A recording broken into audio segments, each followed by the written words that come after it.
Hindi na yung maliit to bala. Ang maliit na balde. Ano na maliit na balde po? Ang maliit na balde, gani.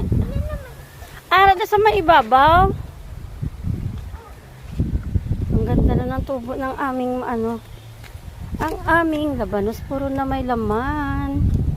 Yan o, dami na ng laman niya dyan. Nagalinabas-labas lang ang laman. Ayan. May mga laman na yan. Ang pichay namin na iba na harvest na, ang iba wala pa. Ay, kalalaki na pala ng laman. Oh. Labanos. Marami ng laman. Hawak mo ang bit.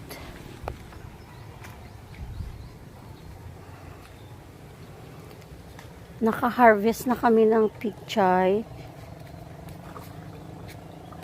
Ngayon may bago na naman kami itinanim. Sibuyas.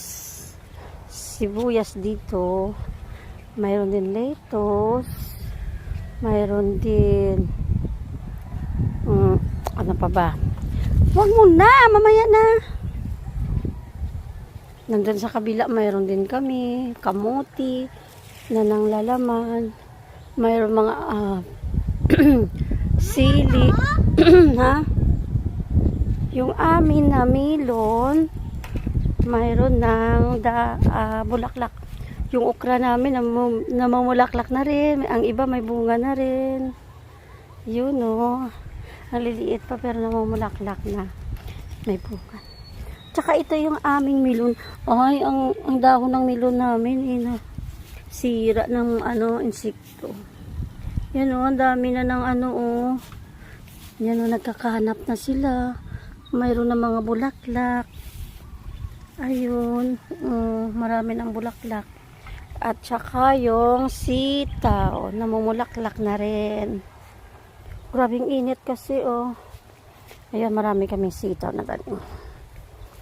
Yan. May kamuting kahoy. Mayroon kaming ampalaya. Ayan ampalaya namin. Yan. Mayroon doon sa kabila kamuti. Yun. Naglalaman. Mayroon kami mga kalabasa doon na part. Yun. Tanlad. Yun ang ganda naman ng garden namin. Marami na kaming magugulay. Mamaya na yan, langga. Bakit?